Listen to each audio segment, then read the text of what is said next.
মানুষ কই যাই রে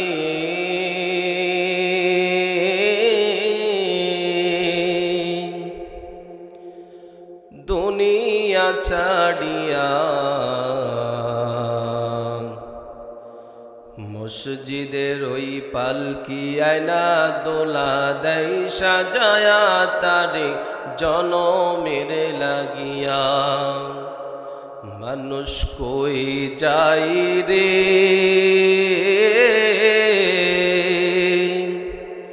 দুনিয়া ছাড়িয়া, মসজিদের ওই পালকি আয়না দোলা দেয় সাজায়া তারে জনমের লাগিয়া। মসজিদের ওই পালকি আয়না দোলা দেয় সাজায়া তারে জনমের লাগিয়া। এই বাড়ি লাগিয়া কত করলা মারামারি, মামলা মুকদ্দমা কইরা খুয়াইলা রে করি। এই বাড়ি লাগিয়া কত করলা মারামারি, মামলা মুকদ্দমা কইরা খুয়াইলা রে করি। আজকে তুমি যাবে চলে, আজকে তুমি যাবে চলে সব কিছু ফেলিয়া। মসজিদের ওই পালকি আয়না দোলা দেয় সাজায়া তারে জনমের লাগিয়া। মসজিদের ওই পালকি আয়না দোলা দেয় সাজায়া তারে জনমের লাগিয়া। আলহামদুলিল্লাহ, ধুবুল মণ্ডপাড়া যুব সমাজের উদ্যোগে বাৎসরিক তাফসীরুল কোরআনুল কারীমের মাহফিলের সমাপনী রজনীতে শ্রদ্ধাভাজন সম্মানিত সভাপতি, প্রধান অতিথি, বিশেষ অতিথি, আজকের মাহফিলের প্রধান আলোচক, বিশিষ্ট ইসলামী চিন্তাবিদ, মুফাসসিরে কোরআন হযরত মাওলানা মুফতি দেলার হোসেন তাহেরপুরি, ঢাকা, বারাকাল্লাহু ফি হায়াতি, সকলে পড়ছে আমিন। অধ্যক্ষর মাহফিলের আজকের দ্বিতীয় মেহমান, সারা বাংলা আলোড়ন সৃষ্টিকারী বক্তা, হাজিউল হারমাইন, খানাই কাবার মেহমান আলহাজ মাওলানা মোহাম্মদ আসাদুজ্জামান জিহাদি হাফিজাহুল্লাহ, ধর্মীয় আলোচক, চ্যালেঞ্জ 24, ঢাকা। আল্লাহ পাক মোহতারামকে দিনের জন্য, ইসলামের জন্য কবুল করেন, আমৃত্যুকাল পর্যন্ত যেন কোরআনের খাদেম হিসাবে কবুল করেন, সকলে পড়ছে আমিন। সময় বেশি লম্বা নয়, অল্প সময় আল্লাহ পাকের কোরআনুল কারীম থেকে কিছু গল্প করব। তো উদারত আহ্বান জানাচ্ছি, যারা এখন অযথা রাস্তাঘাটে দোকানপাটে ঘোরাফেরা করছেন, এত সুন্দর আয়োজন, এত সুন্দর ডেকোরেশন, আগামীকাল আর পাওয়া যাবে না। আল্লাহ যদি হায়াতে বারাকা দান করেন, হায়াতে যদি বাঁচিয়ে রাখেন, হয়তো আগামী বছরে এই ধুবুল মণ্ডলপাড়া যুব সমাজ আবার যদি উদ্যোগ গ্রহণ করে, তাহলে এরকম একটি পরিবেশ পাওয়া সম্ভব। নচেত এরকম পরিবেশ আমার আপনার নসিবে নাও থাকতে পারে। কথা কন ঠিক কিনা? এর জন্যে যে সমস্ত ভাইয়েরা ঘোরাফেরা করছেন, আসুন আমরা আজকে কোরআনুল কারীমের মাহফিলের প্যান্ডেলে এসে উপস্থিত হয়ে যাই। আল্লাহ রসুল জনাবে মুহাম্মদ আরবি সাল্লাল্লাহু আলাইহি ওয়াসাল্লাম বলেন, যে জায়গায় কোরআন এবং হাদিস থেকে আলোচনা করা হয়, ওই মজলিসটা সাধারণ কোনো মজলিস থাকে না। ওই মজলিসটা আল্লাহ রাব্বুল আলামিন জান্নাতের একটি বাগান বানিয়ে দেয়। জোরে বলি সুবহানাল্লাহ। অনেকে বলতে পারেন, জান্নাত রইল সে কোথায়? হুজুররা খালি বলে বেড়ায় ওয়াজ মাহফিলের প্যান্ডেল নাকি জান্নাতের বাগান। ছোট্টতম একটা দৃষ্টান্ত দিলে আপনারা বুঝে আসবে। আমরা যখন ধুবুল থেকে বনপাড়াতে যাই, সেইখান থেকে আমরা যাওয়ার নিয়ত করেছি সেই ঢাকা। দেখবেন বনপাড়া বাইপাসে যাওয়ার পরে কিছু বাস ওখান থেকে ডাকা শুরু করে ঢাকা ঢাকা ঢাকা। আসলে বলেন তো ভাই, ওই বনপাড়া বাইপাস কি ঢাকা? ওই গাড়িতে যদি আপনি ওঠেন, ওই গাড়িতে যদি আপনি যেতে পারেন, তাহলে আপনার গন্তব্য ঢাকা পর্যন্ত আপনাকে পৌঁছায় দেবে। কথা কন ঠিক কিনা? ঠিক এই কোরআনুল কারীমের মাহফিলে যদি আমি আপনি আসতে পারি, এইটা হলো জান্নাতের বাগান। এখান থেকে আমলের কথা হবে, কোরআনের কথা হবে।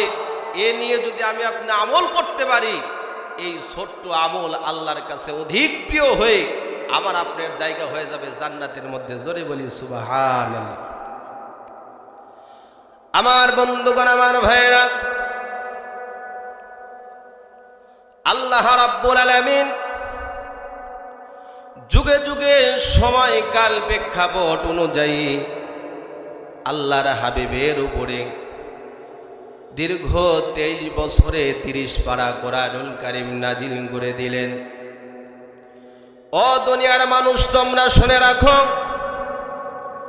তোমাদের যে জায়গায় যে জিনিস দরকার, যেইখানে যা কিছু দরকার, আমি আল্লাহ রাব্বুল আলামিন কোনো কিছু গোপন করি নাই। আমি আল্লাহ পাক সব কিছু ওপেন সিক্রেট করে দিয়েছি, সব কিছু খোলাসা করে দিয়েছি আমার কোরআনের মধ্যে। তোমরা যদি আমার কোরআনকে মানতে পারো, কোরআনকে তোমরা যদি আঁকড়ে ধরতে পারো, ও দুনিয়ার মানুষ, তোমরা কখনো পথভ্রষ্ট হবে না, লাইনচ্যুত হবে না, জাহিলি যুগের মধ্যে তোমরা বেহায়াপনার মধ্যে জড়িত হতে পারবে না। আল্লাহর কোরআনকে যদি ডাক দেওয়া হয়, কোরআন তোমার কাছে আমরা কয়েকটা প্রশ্ন করতে চাই, এবং তোমার মধ্য থেকে আমরা এই প্রশ্নগুলোর জবাব পেতে চাই। এক নম্বরে, যদি কোরআনুল কারীমের কাছে কোনো মানুষ যদি প্রশ্ন ছুড়ে দেয়, কোরআন তোমার কাছে জানতে চাই, ও কোরআন তোমাকে নাজিল করেছে কে? তোমার সৃষ্টিকর্তাকে। এই কথা যদি কোনো মানুষ কোরআনুল কারীমকে প্রশ্ন করে বসে, আর কোরআনুল কারীম তার প্রশ্নের জবাব দেওয়ার জন্য প্রস্তুত রয়েছে, কোরআনুল কারীম দুনিয়ার মানুষদেরকে ডাক দিয়ে বললেন, দুনিয়ার মানুষ শোনো, তানজিলাম মিম্মান খালাকাল আরদা ওয়াস সামাওয়াতিল উলা।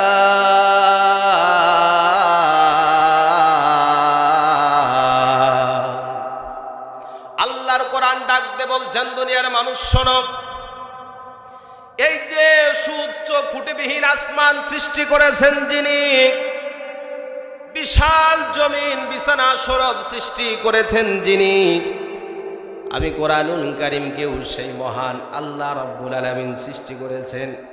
তাহলে কোরআনুল কারীমের সৃষ্টিকর্তা যে, আমার আপনার সৃষ্টিকর্তাও সেই, তিনি হলেন আরশের মালিক। আওয়াজ দিয়ে বলেন আল্লাহু আকবার।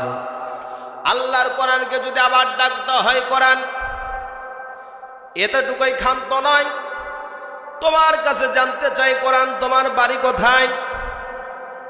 আমি রশিদুল ইসলাম হুজুরের একটা বাড়ি রয়েছে, আমার বাড়ি হলো আল্লাহর জমিনে, ধুপল মণ্ডলপাড়া আমার বাড়ি হতে পারে, দয়রামপুর নাটোর জেলায় আমার বাড়ি।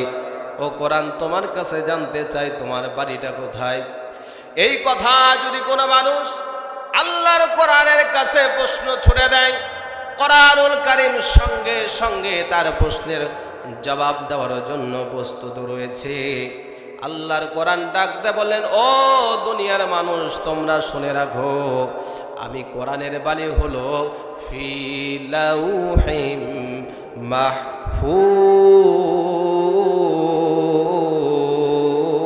মাহফুজ। কোরআনুল কারীম তেলাওয়াত ভালো লাগে না খারাপ লাগে? কি জোরে বলেন, ভালো লাগে না খারাপ লাগে? আল্লাহ রাসূল বললেন, যে জায়গায় কোরআনুল কারীম থেকে তেলাওয়াত করা হয়, আর আশেপাশে যদি কোনো কবর থাকে, আর কোনো কবরের মধ্যে যদি আযাব হয়, কোরআনুল কারীম তেলাওয়াতের বদলতে কবরের আযাব একদিন নয়, 2 দিন নয়, 40 দিন পর্যন্ত কবরে আযাব মাফ করে দেওয়া হয়। সুবহানাল্লাহ। বাড়িতে গিয়ে ভাবিকে নিয়ে জামাতে বলেন, জোরে বলেন সুবহানাল্লাহ। তাহলে কোরআনুল কারীমের তিলাওয়াতের দরকার আছে না নাই? জোরে বলেন আছে না নাই? যখন আমি কোরআনুল কারীমের একটি করে আয়াতে কারিমা টান দিয়ে থেমে যাব, যখন আমি আমার ডান হাত দিয়ে ইশারা দিব তখন, আর ইশারা দিব যখন, আপনারা অটো গিয়ারের মতো আল্লাহু আকবার বলবেন যখন, তখন ইনশাআল্লাহ। আল্লাহর কোরআন ডাক দিয়ে বললেন, দুনিয়ার মানুষ শোনো, আমি কোরআনুল কারীমের বাড়ি কোনো দুনিয়ার বুকে না, তোমাদের মাটির জমিনে কিন্তু আমার বাড়ি না। আমি কোরআনুল কারীমের বাড়ি হলো লাউহে মাহফুজে। আল্লাহ রাব্বুল আলামিন আরশে আজিমের পাশে সুন্দর সুরক্ষিতভাবে আমি কোরআনুল কারীমকে জায়গা দিয়েছে। আওয়াজ দিয়ে বলা যাবে কি সুবহানাল্লাহ? আবার যদি কোরআনুল কারীমকে প্রশ্ন করা যায়, কোরআন তোমার কাছে আরো জানতে চাই,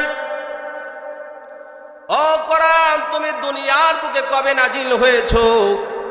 কখন তুমি দুনিয়ার বুকে নাজিল হয়েছো? এই কথা যদি কোনো মানুষ আল্লাহর কোরআনকে ডাক দিয়ে জিজ্ঞেস করে, প্রশ্ন করে, কোরআনুল কারীম তার প্রশ্নের জবাব দেওয়ার জন্য প্রস্তুত রয়েছে। কোরআনুল কারীম ডাক দিয়ে বলছেন, ইন্না আনজালনাহু ফি লাইলাতিল কদর। জোরে বলুন আল্লাহু আকবার।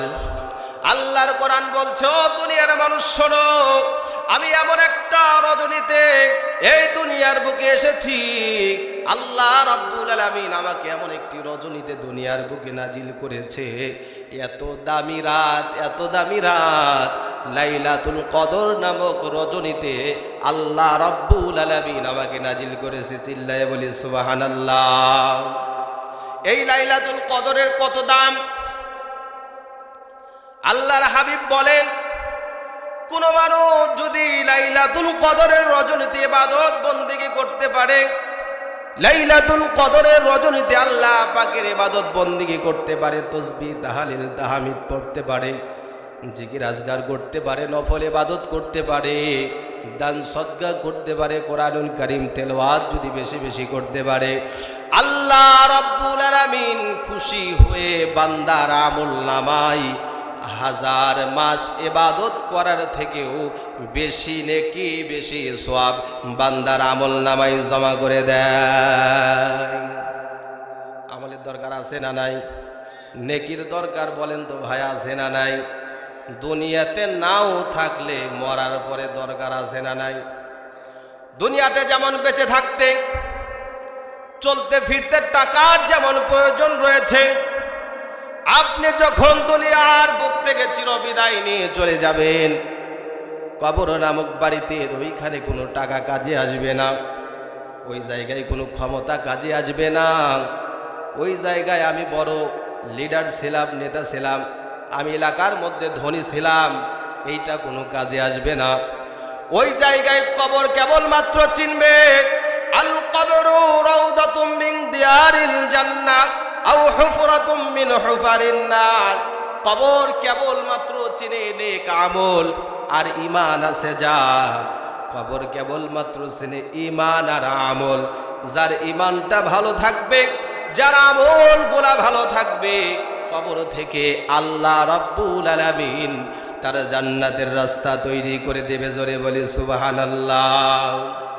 ওই জান্নাতে যাওয়ার দরকার আছে না নাই? জোরে বলেন আছে না নাই? এমনি এমনি যাওয়া যাবে না জান্নাতের কাজ করা লাগবে?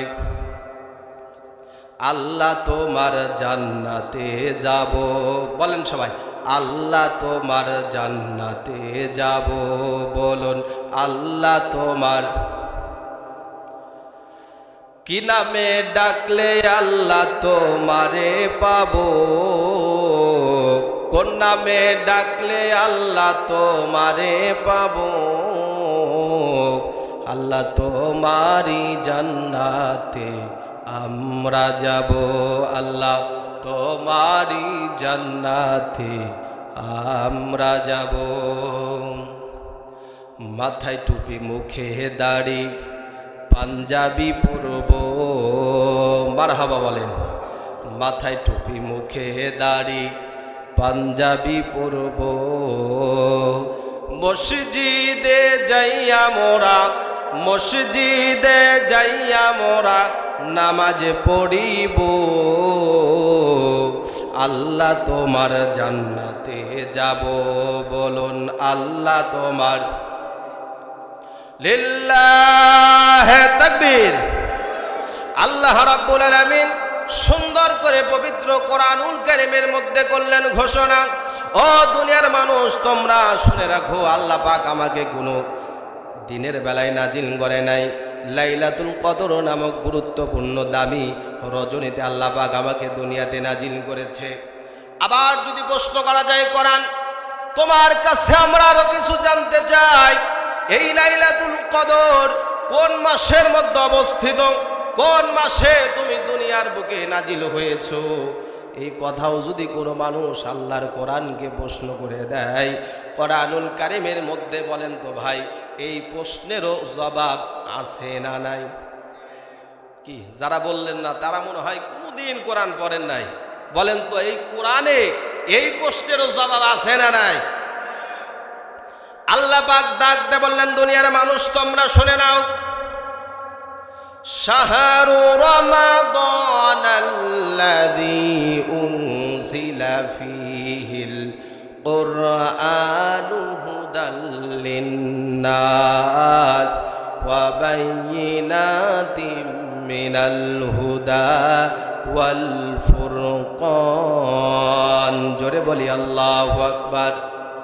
আল্লাহর কোরআন ডাক দিয়ে বলছেন, দুনিয়ার মানুষ শোনো, আল্লাহ রাব্বুল আলামিন যেই দিন থেকে আসমান জমিন সৃষ্টি করেছে, আল্লাহ পাক জানিয়ে দিয়েছেন, ইন্না ইদ্দাতাশ শুহুরি ইনদাল্লাহি ইসনা আশারা শাহরান ফি কিতাবিল্লাহ ইয়াউমা খালাকাস সামাওয়াতি ওয়াল আরদ।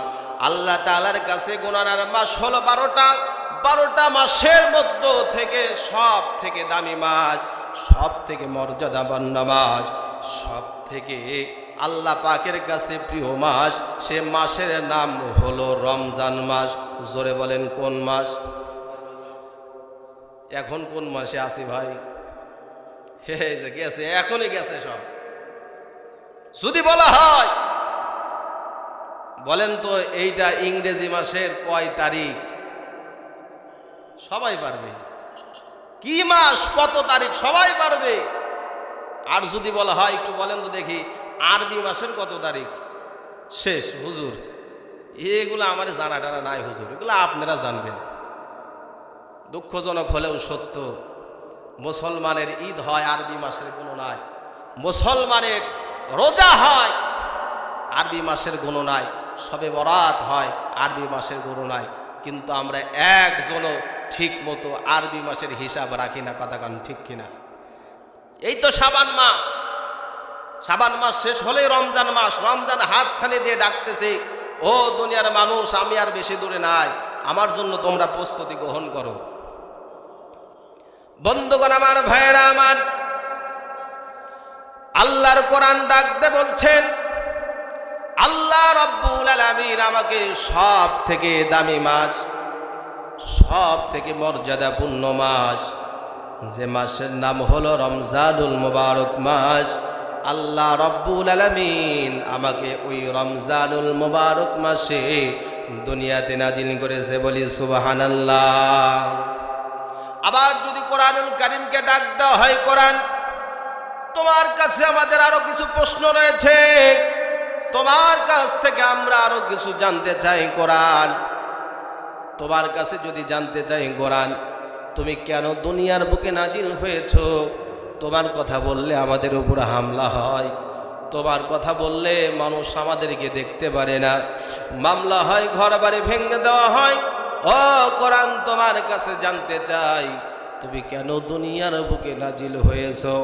কোরআনুল কারীম ডাকতে বললেন, দুনিয়ার মানুষ শোনো, কিতাবুন আনজালনাহু ইলাইকা লিতুখরিজান নাসা মিনাজ যুলুমাতি ইলান নূর।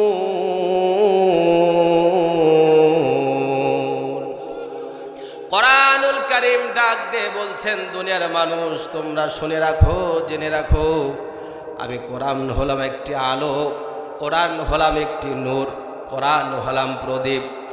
এই কোরআনের মধ্যে আমার মধ্যে এমন একটি রাস্তা রয়েছে, এমন একটি পথ রয়েছে, কোনো মানুষ যদি আমি কোরআনের সাথে সম্পর্ক হয়ে যায়, কোরআনের সাথে যদি তার সম্পর্কটা ঘনিষ্ঠ হয়ে যায়, কোরআনের আমল যদি তার মধ্যে ঢুকে যায়, কোরআন মোতাবেক তার সমাজ, পরিবার, রাষ্ট্র যদি সে পরিচালনা করতে পারে, আমি কোরআনুল কারীমের মধ্যে এমন একটি রাস্তা রয়েছে, এমন একটি পথ রয়েছে, ওই পথ ধরে আমি কোরআন ওই বান্দাকে আল্লাহর জান্নাত পর্যন্ত পৌঁছায়া দিই। আওয়াজ দিয়ে বলা যাবে কি আল্লাহু আকবার, আল্লাহু আকবার, বলেন আল্লাহু আকবার, আল্লাহু আকবার, বলো আল্লাহু আকবার, আল্লাহু আকবার, বলো আল্লাহু আকবার, আল্লাহু আকবার, বলো। ও নামের ও মধুর নামটি নিলে হৃদয় হাসে, ও মধুর নামে সুখ নেমে আসে,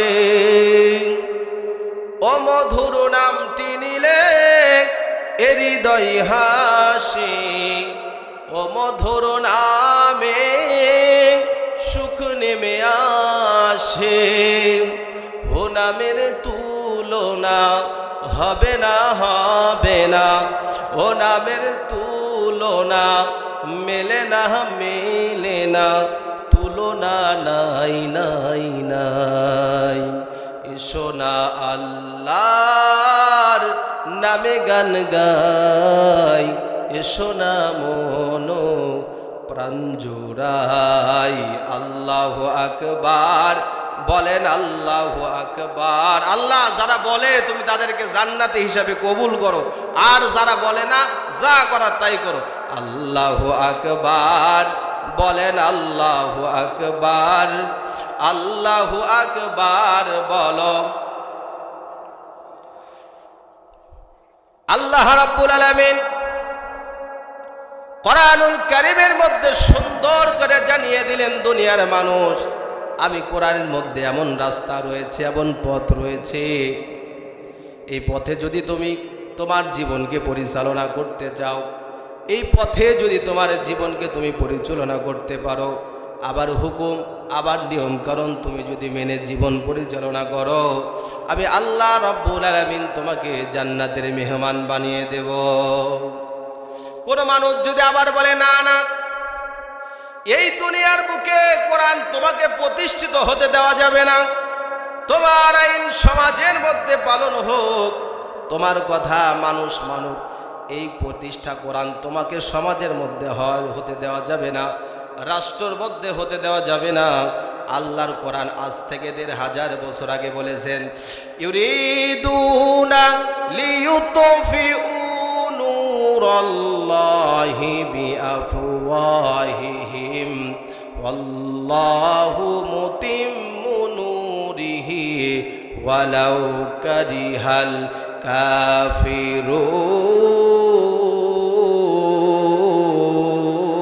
কাফিরুন। আল্লাহর কোরআন ডাক দে বললেন, দুনিয়ার মানুষ তোমরা কোশ্চিন কালেও আমার আলোকে, আমার নূরকে তোমরা নিভিয়ে দিতে পারবে না, আমার কোরআনকে, আমার দাওয়াতকে, আমার মিশনকে তোমরা কোনোদিন নিভিয়ে দিতে পারবে না। আবু জেহেল চেষ্টা করেছিল, আল্লাহর কোরআনের আয়াতকে নিভিয়ে দিতে পারে নাই। আবু জেহেল, আবু লাহাব চেষ্টা করেছিল, আল্লাহর কোরআনকে দুনিয়া থেকে বিদায় করতে পারে নাই। যুগে যুগে অসংখ্য কাফের মুশরিক চেষ্টা করেছিল কোরআনুল কারীমকে দুনিয়া থেকে একেবারে বিতাড়িত করে দেবে, একবারে মিটিয়ে দেবে, কিন্তু যুগে যুগে যারা কোরআনের বিরুদ্ধে লেগেছিল দেখা গেছে তারাই যুগে যুগে শেষ হয়ে গেছে। আল্লাহর কোরআন পূর্বেও ছিল, বর্তমানেও আছে, ভবিষ্যতেও থাকবে। কথা কন ঠিক কিনা? আল্লাহর কোরআনের সাথে যারা পাল্লা দিতে আসবে, আল্লাহর কোরআনের সাথে যারা দুশ্মনী করবে, ওয়াজ মাহফিল তাফসীর মাহফিলের সাথে যারা বিরোধিতা করবে, যুগে যুগে যারা বিরোধিতা করেছিল, আল্লাহ রাব্বুল আলামিন নমরুদকে ধরেছিল, ন্যাংরা মশা দিয়ে সাইজ করে দিয়েছে। আল্লাহ পাক আবু জেহেলকে ধরেছিল, বাঁচতে দেয় নাই। মুনাফিক যারা ধরেছিল তাদেরকে আল্লাহ পাক দুনিয়া থেকে বাঁচতে দেয় নাই।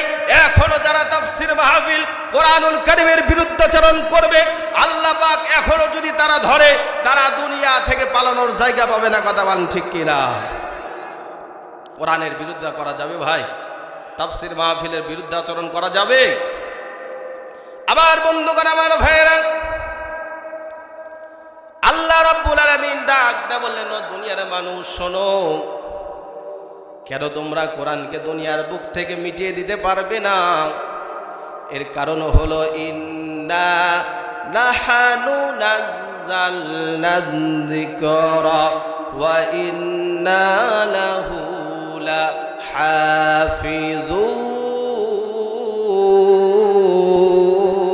লাহাফিযুন।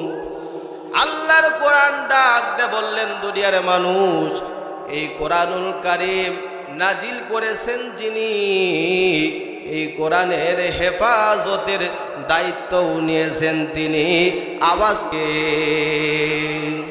যদি আগুন লেগে ধ্বংস হয়ে যায়, ধ্বংস হয়ে যায়, যদি আগুন লেগে যায়, পুড়ে যায় পৃথিবীর সব বইয়ের দোকান, তবু বিশ্ব থেকে হারাবে না পবিত্র কোরআন, তবু বিশ্ব থেকে হারাবে না আল্লাহর কোরআন। চিল্লায়া বলেন মারহাবা। কোরআন কি বিতাড়িত করে দেওয়া যাবে ভাই? কেউ পারবে না। অসংখ্য হাফেজদেরকে যখন দুনিয়ার বুক থেকে শহীদ করে দিয়েছেন রাসূলুল্লাহর জামানায়, তখনই শেষ করতে পারে নাই।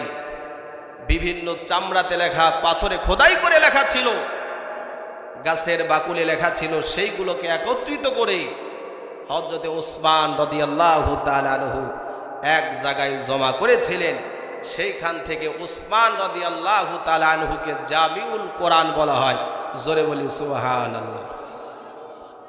আমার ভাইরা, আমার বন্ধুগণ, এই কোরআনের সাথে যদি আপনার সম্পর্ক হয়ে যায়, কোরআনের সাথে যদি আপনার সম্পর্কটা ভালো হয়ে যায়, অটোমেটিকলি আল্লাহ রাব্বুল আলামিন আপনার দামকে বৃদ্ধি করে দেবে। আর যদি কোরআনের বিরুদ্ধাচরণ করেন, কোরআন থেকে যদি আপনি দূরে সরে যান, আল্লাহ রাব্বুল আলামিন আবু জেহেল, আবু লাহাব, উতবা, সাইবার মতো আপনাকে লাঞ্ছিত করবে। ছোট্টতম একটা উদাহরণ দিলে বুঝতে পারবেন। এই কোরআনুল কারীম যখন আমার আপনার বাড়িতে রাখা হয়, এই কোরআনুল কারীমের সাথে একটা জামা বানানো হয়, যেটাকে আমরা কোরআনুল কারীমের খেলাপ বলি, অথবা জুজদান বলি, অথবা কেউ কোরআনুল কারীমের জামা বলি।